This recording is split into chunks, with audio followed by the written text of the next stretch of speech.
আসসালামু আলাইকুম। নবম দশম শ্রেণী প্রিয় শিক্ষার্থী, উচ্চতর গণিত ক্লাসে তোমাদের সবাইকে শুভেচ্ছা এবং স্বাগতম। আশা করি তোমরা সকলেই ভালো আছো। এই ক্লাসে 60 পৃষ্ঠার কাজ উময়ের সমাধান নিয়ে আলোচনা করব। নাম্বারে যে ভগ্নাংশটি দেয়া আছে, এই ভগ্নাংশটিকে আংশিক ভগ্নাংশে প্রকাশ করতে হবে। আংশিক ভগ্নাংশে প্রকাশে কিছু ধাপ আছে। এই ধাপগুলো অনুসরণ করে আংশিক ভগ্নাংশ নির্ণয় করতে হবে। প্রথমে যা করতে হবে তা হলো, তোমরা যে ভগ্নাংশটিকে আংশিক ভগ্নাংশে প্রকাশ করবা, সেই ভগ্নাংশটি অবশ্যই প্রকৃত ভগ্নাংশ হতে হবে। তারপর হরে উৎপাদক থাকতে হবে এবং উৎপাদকগুলোর আকার অনুযায়ী ভগ্নাংশ গঠন করতে হবে। তার আমরা ধাপগুলো অনুসরণ করে এই ভগ্নাংশটিকে আংশিক ভগ্নাংশে প্রকাশ করি। প্রথমে আমাদের যাচাই করতে হবে যে এই ভগ্নাংশটি প্রকৃত ভগ্নাংশ কিনা। এই যেখানে চলক কি এক্স আর উপরে কোনো চলকই নেই। উপরের চলক এবং নিচের চলকের মধ্যে পাওয়ারের পার্থক্য থাকতে হবে। উপরের চলকের পাওয়ার কম থাকতে হবে আর নিচের চলকের পাওয়ার বেশি থাকতে হবে, তাহলে সেটা প্রকৃত ভগ্নাংশ হবে। যেহেতু এখানে উপরে কোনো চলকই নেই, নিচের চলক আছে, যার কারণে এটা প্রকৃত ভগ্নাংশ। এরপর দ্বিতীয় যে নিয়ম তা হলো হরে উৎপাদক থাকতে হবে। এখানে উৎপাদক নেই, এখানে আছে 1 - x কিউব। এটাকে উৎপাদক বিশ্লেষণ করে উৎপাদকগুলো বের করতে হবে। তাহলে হরকে উৎপাদক বিশ্লেষণ করে আমরা এভাবে লিখতে হবে, এখানে 1 - x কিউব, এখানে x এর উপর পাওয়ার 3 আছে, তাহলে এখানে যে 1 আছে এর উপরও মনে মনে পাওয়ার 3 আছে। অর্থাৎ এটাকে আমাদের a কিউ - b কিউ সূত্র দিয়ে ভেঙ্গে লিখে উৎপাদকগুলো বের করতে হবে। a কিউ - b কিউ এর সূত্র তোমরা যেভাবে শিখেছ, গুণফল নির্ণয়ের সূত্র a - b into a square plus ab plus B square.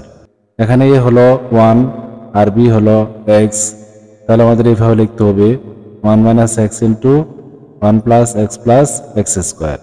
অর্থাৎ এটা হবে 1 স্কোয়ার, 1 স্কোয়ার 1ই হবে। এরপর আছে a ইন্টু b, অর্থাৎ 1 ইন্টু x লিখতে হবে, 1 ইন্টু x xই হবে, যার কারণে আমরা 1টা লিখি নাই। এরপরে প্লাস চিহ্ন দিয়ে বি স্কোয়ার আছে, অর্থাৎ বি স্থানে আমাদের লিখতে হবে এক্স স্কোয়ার।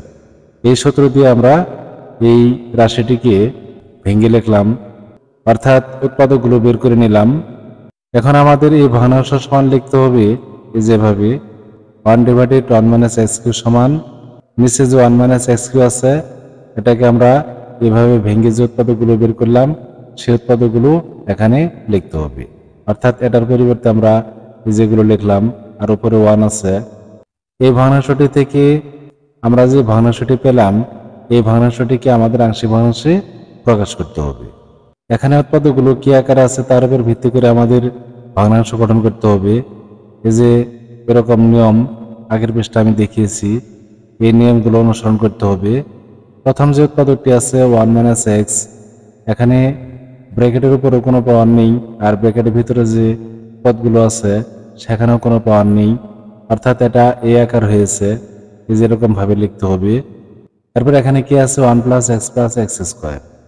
এখানে x এর উপর স্কোয়ার আছে, x এর উপর স্কোয়ার আছে, সেটা হলে যেরকম এক্স স্কোয়ার প্লাস এ। আবার এখানে কিন্তু ভিতরে পাওয়ার আছে, বাইরেও পাওয়ার আছে, এখানে কিন্তু বাইরে পাওয়ার নেই, অর্থাৎ এই উৎপাদকটা এর মতো হয়েছে, যার কারণে এরকম ভাবে লিখতে হবে। তাহলে এই প্রথম নিয়ম আর তৃতীয় নিয়ম অনুসরণ করে আমরা ভগ্নাংশ গঠন করি। মনে করি এই যে ভগ্নাংশটি লিখতে হবে, লেখার পর অভেদ চিহ্ন দিতে হবে। প্রথম যে উৎপাদক আছে এটা এর মতো হয়েছে, যার কারণে এভাবে লিখতে হবে a ডিভাইডেড এই উৎপাদকটি লিখতে হবে, অর্থাৎ এর নিচে লিখতে হবে 1 - x। এখানে চিহ্ন প্লাস আছে, এখানেও যে প্লাসই থাকতে হবে তা কিন্তু না, চিহ্ন যা খুশি তাই হতে পারে, প্লাসও হতে পারে মাইনাসও হতে পারে। এরপর প্লাস চিহ্ন দিয়ে দ্বিতীয় যে উৎপাদক আছে তার জন্য যেভাবে লিখতে হবে, যেহেতু আমরা এ লিখেছি আমাদের বি দিয়ে শুরু করতে হবে, অর্থাৎ বি এক্স প্লাস সি লিখতে হবে আর নিচে লিখতে হবে এই উৎপাদকটি, এই যেরকম B X plus C divided আমরা এই উৎপাদকটা নিচে লিখে দিলাম। এটা 1 নম্বর সমীকরণ। এখন এই 1 নম্বর সমীকরণের উভয়পক্ষকে এই যে নিচে যে উৎপাদকগুলো আছে এই উৎপাদকগুলো দ্বারা গুণ করতে হবে।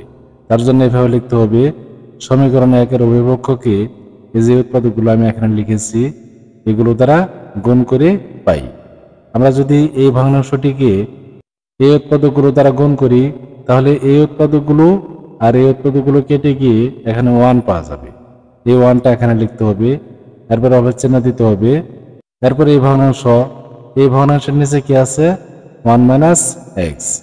এই যে এই 1 - x বাদ যাবে, এই উৎপাদকটা উপরে যে আছে তার সাথে ইনটু হবে। তারপর প্লাস চিহ্ন দিয়ে লিখতে হবে এই যে এখানে নিচে আছে 1 + x + x²। এখানেও তাই লেখা আছে, অর্থাৎ যা মিলে যাবে সেগুলো বাদ যাবে, আর এই যেটা বেশি হবে এটা উপরে যে bx + c আছে তার সাথে ইনটু হবে। এটাকে 2 নম্বর সমীকরণ ধরতে হবে। এখন এই 2 নম্বর সমীকরণ থেকে আমাদের a b এবং c এর মান বের করতে হবে। এই যে এখানে আছে, এখানে b আছে, এখানে c আছে। এটা একটা অংশ, এটা একটা অংশ। আমরা যখন এর মান বের করব তখন এই অংশটা 0 হইতে হবে। এখানে যে উৎপাদকটি আছে তা হলো 1 - x। আমরা যদি x এর স্থানে 1 বসাই তাহলে 1 কেটে গিয়ে 0 হবে। 0 সাথে bx + c ইনটু করলে 0 হবে, কিন্তু এই পাশে 0 হবে না, ফলে এখান থেকে আমরা এর মান বের করতে পারবো। এইভাবে লিখতে হবে সমীকরণ 2 এর অভিভাবককে x = 1 বসিয়ে পাই। তাহলে আমরা 1 বসিয়ে দেই। এই যে 1টা আগে লিখতে হবে, তারপর সমান চিহ্ন দিতে হবে। যখন তোমরা মান বসাবা তখন আর অভেদ চিহ্ন দেওয়া যাবে না। আর এখানে আমরা x এর স্থানে 1 বসিয়ে দেই। a ইনটু এখানে 1 আছে, 1টা আমরা লিখলাম। এখানে x আছে, x এর স্থানে আমরা 1 বসিয়ে দিলাম। আর এখানে আছে x², অর্থাৎ 1² লিখতে হবে, প্লাস এই অংশটা যেহেতু 0 হয়ে যাবে শুধু 0 লিখে দিবা। এখন এগুলোকে যদি আমরা যোগ করি 1² 1ই হবে, আর এখানে 3টা 1 আছে, মাঝখানে যোগ চিহ্ন আছে, যোগ করলে এখানে 3 পাওয়া যাবে, অর্থাৎ 3a হবে। সুতরাং আমাদের লিখতে হবে 1 = 3a, বা 3a আমরা সামনে নিয়ে আসলাম, 1টা পরে নিয়ে গেলাম। সুতরাং এর সমান কত হবে, এই যে এর সাথে যে 3 আছে ইনটু আকারে, এই 3টা 1 এর নিচে গিয়ে বসবে। আমরা এর মান বের করলাম। এখন আমাদের b অথবা c এর মান বের করতে হবে। আমরা যদি b এবং c এর মান বের করতে চাই তাহলে এই অংশটা 0 হইতে হবে, কিন্তু এই অংশে যে কোনো মান বসালেও আমরা এখান থেকে 0 পাবো না, যেহেতু এখানে স্কয়ার আছে। আমরা যদি এখানে -1 বসাই তাহলে -1 হোল স্কয়ার 1ই হবে। এই x এর স্থানে -1 বসালে এই প্লাসটা মাইনাস হয়ে যাবে, অর্থাৎ এখানে -1 হবে। 1 কেটে যাবে, কিন্তু এখানে কোনোভাবেই 0 করা সম্ভব না, এখানে 1টা থেকে যাবে। আমরা যদি এই সিস্টেমে b এবং c এর মান বের করতে চাই তাহলে এই অংশটা অবশ্যই 0 হতে হবে। যেহেতু এই অংশটাকে 0 বানানো সম্ভব না, যার কারণে এই সিস্টেমে আমরা b এবং c এর মান বের করতে পারবো না। এর জন্য আমাদের যা করতে হবে তা হলো এই 2 নম্বর সমীকরণটাকে আমাদের ভেঙে লিখতে হবে। আমি পরের পৃষ্ঠায় এই সমীকরণটি লিখলাম, তোমরা যেভাবে ভেঙে লিখবা এভাবে লিখতে হবে। সমীকরণ 2 হতে পাই, প্রথমে 1 আছে, তারপর অভেদ চিহ্ন, এর সাথে সবগুলো পদ ইনটু করতে হবে। এর সাথে 1 ইনটু করলে হবে, এর সাথে x ইনটু করলে x হবে, আবার এর সাথে x² ইনটু করলে হবে ax², এই যেরকম, প্লাস এগুলো ইনটু করতে হবে, ইনটু করলে এরকম পাওয়া যাবে। এই যে bx এর সাথে আমরা 1 ইনটু করেছি, bx হয়েছে। আবার এই bx এর সাথে -x ইনটু করলে bx² হবে, -bx² হবে। এরপরে এখানে আছে প্লাস c, এই c এর সাথে 1 ইনটু করলে c হবে, প্লাস c হবে। আবার এই প্লাস c এর সাথে -x ইনটু করলে -cx হবে। এখন আমরা এই সমীকরণ থেকে b এবং c এর মান বের করব। এই সমীকরণের চলক হলো x, এই যে এখানে x এর সর্বোচ্চ পাওয়ার হলো 2, এখানেও আছে x²। এই দুটি পদ আমাদের সমীকৃত করতে হবে। এর আগে আমরা এর মান বের করেছি, আগের পৃষ্ঠা, এর মান কত বের করেছি 1/3। আমরা x² এর সহগ সমীকৃত করি, তাহলে এই x² এর সাথে আছে কি a, এটা কিন্তু সহগ, এর আগে প্লাস চিহ্ন আছে। আর এই x² এর সামনে যে b আছে এটা হলো সহগ, এর সামনে মাইনাস চিহ্ন আছে, অর্থাৎ আমাদের লিখতে হবে a - b সমান দিয়ে 0 দিতে হবে। যেহেতু অভেদ চিহ্নের আগে কোনো x² নেই, যার কারণে 0 লিখতে হবে। বা এর সমান কত হবে b, আমরা এর মান কত বের করেছি 1/3। আমরা এর স্থানে 1/3 বসিয়ে দিলাম। সুতরাং b সমান কত? 1/3। এবার আমাদের বের করতে হবে c এর মান। এই যে এখানে আছে cx, অর্থাৎ x এর সহগ সমীকৃত করতে হবে। যাদের সাথে x আছে তাদের সহগ নিয়ে সমীকৃত করতে হবে। এভাবে লিখতে হবে x এর সহগ সমীকৃত করে পাই। এখানে আছে a, এখানে আছে b, আর এখানে আছে c। এইভাবে লিখতে হবে a + b - c। যেহেতু a এবং b এর আগে প্লাস চিহ্ন, এজন্য এই দুটাকে প্লাস চিহ্ন দিয়ে লিখতে হবে। আর c এর সামনে মাইনাস আছে, সমান সমান 0। 0 আমরা কি জন্য লিখলাম? যেহেতু অভেদ চিহ্নের আগে কোনো x নেই, যার কারণে 0 লিখতে হবে। এখান থেকে আমরা বের করব c এর মান। সিটাকে আমরা আলাদা করলাম। a এবং b এর মান আমরা এর আগে বের করেছি। আগের পৃষ্ঠা আমরা এর মান বের করেছি, আর এই পৃষ্ঠা আমরা b এর মান বের করলাম। এগুলো আমরা এখানে বসিয়ে দেই। বসালে এখান থেকে পাওয়া যাবে কি? 1/3 + 1/3 যোগ করলে এখান থেকে পাওয়া যাবে 2/3।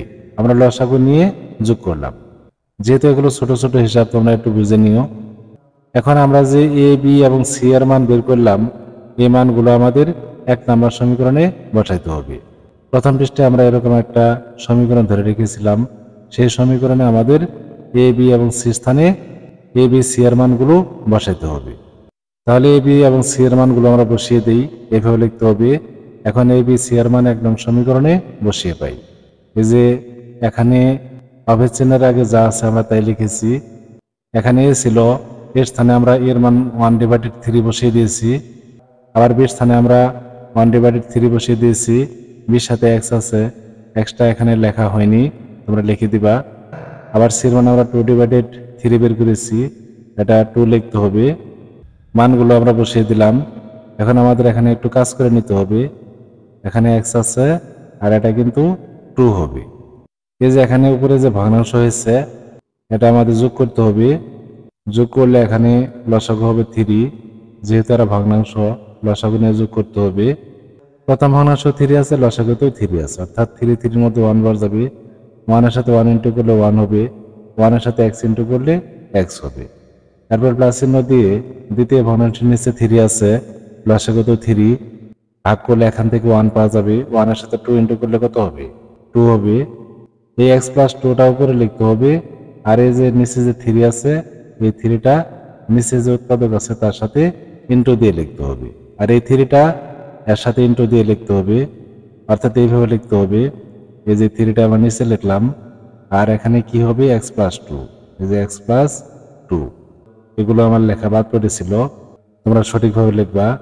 এটাই আনসার। আশা করি শিক্ষার্থী বন্ধুরা সমস্যাটির সমাধান তোমরা বুঝতে পেরেছ।